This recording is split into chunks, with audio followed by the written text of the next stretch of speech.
It is an absolute pleasure to have the chance to sit down with you today to talk about a topic that I think is so dear to so many of us, happiness. Right. Thank you for being here. Thank you for having me. So let me start.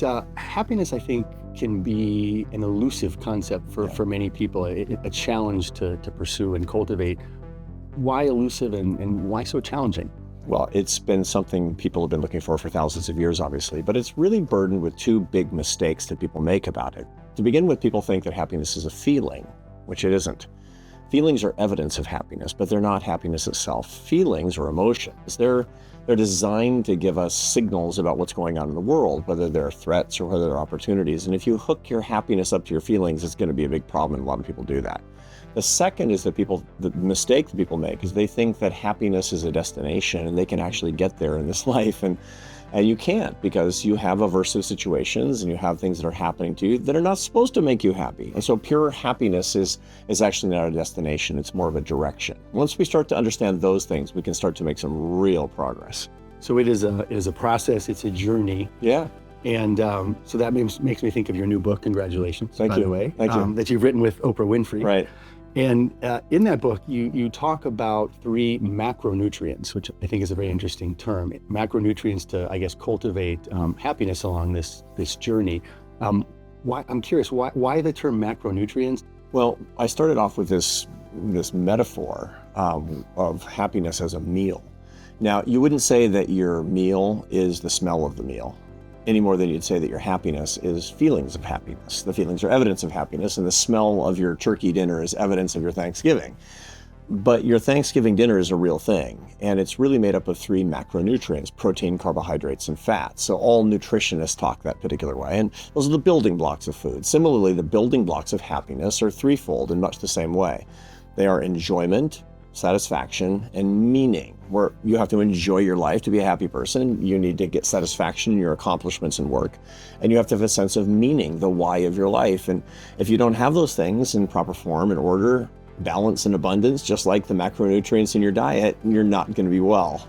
I'm personally interested in, and I know from talking with our community, in the third building block, so to speak, meaning. And it's something that I'm hearing constantly from students, alumni, everyone in the world that I've talked to. This topic of purpose, my meaning, comes up. And I'm wondering, what are the trends that you see that are driving that? Why are we hearing this so often? It's not encouraging. One of the things that we find is that younger adults in particular are having a harder time finding this sense of meaning for lots of different reasons. But that gives us an opportunity in higher ed in particular to talk about how to find your sense of meaning. And that's what I spend a lot of time talking about, the science of that, the philosophy of that, even the neuroscience of how people find meaning. And meaning comes down to 3 parts: coherence. Why do things happen the way they do? Purpose, what are my goals and direction in life? And significance, why does it matter that I'm alive? I actually have a little quiz I give people to find out whether there's a meaning problem in their life. And if there is, it's not bad news. They'll know what to pursue on the basis of these questions. So here's the quiz, and there are no right answers. There's only your answers, right? Question number 1 is, why are you alive? You need an answer to that question. And it might be who created you. It might have to do with what you're put on earth to do, or both. And the second question is a little bit harder. For what would you be willing to give your life today? And, look, you and I are dads. And so I know the obvious answer for you and me, but for a lot of young adults who don't have children yet, they don't have an answer to that necessarily. And that can be quite disconcerting. So I tell people, look, if you have a meaning crisis in your life, and I've got ways to figure that out, now you know what to go in search of, is the answers to these particular questions. And when you find it, it's almost like a miracle in your life.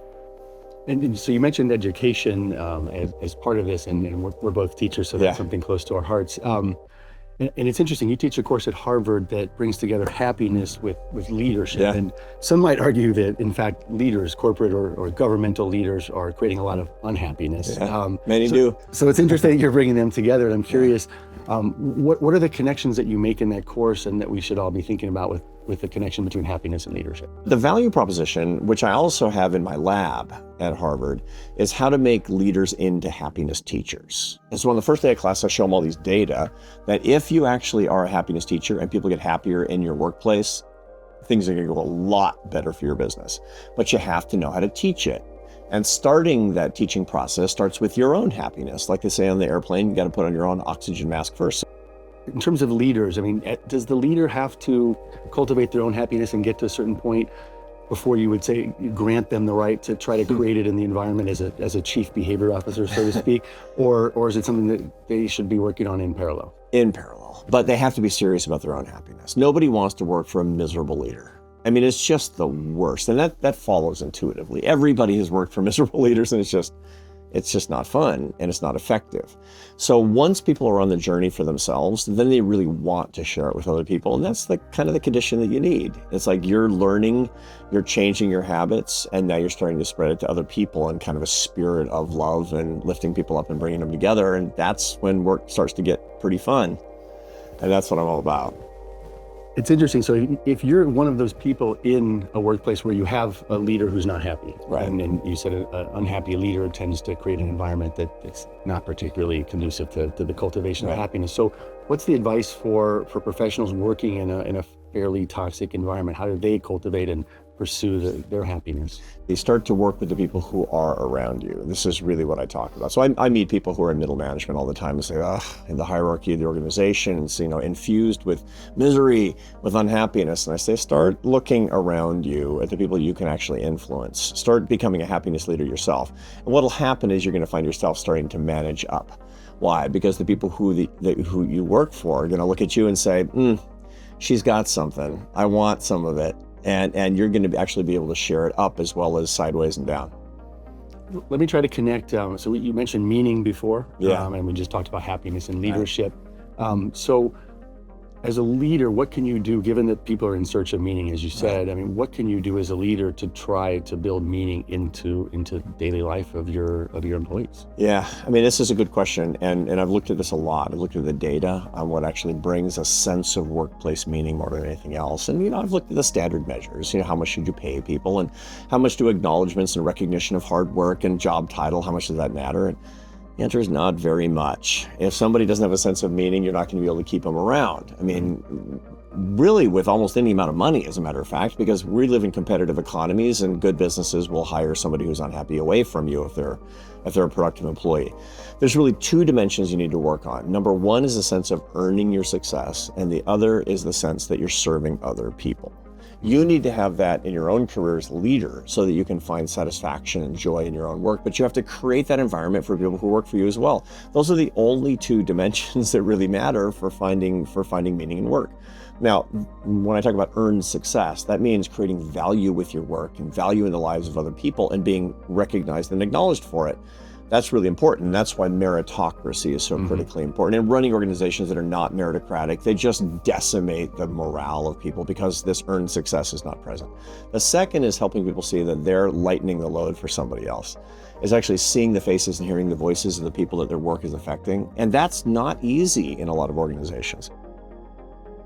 I was actually doing a lot of policy analysis for members of the executive branch of the US government and for members of Congress. And I started to bring them in to talk to the staff that would never be public facing, people working in the mailroom, people working in the cafeteria. And I had the politicians say, these are the things that we're doing, and it takes this organization, everybody at this organization to get it done. And I'm telling you, it was a new day at the organization when they started to see themselves as part of a team that was creating that kind of value, serving other people in that way. Well, great advice for me personally, and I think for anybody leading other people, and many ideas to take from your book and from what we've talked about. So thank you very much for being with us today. Thank you for having me.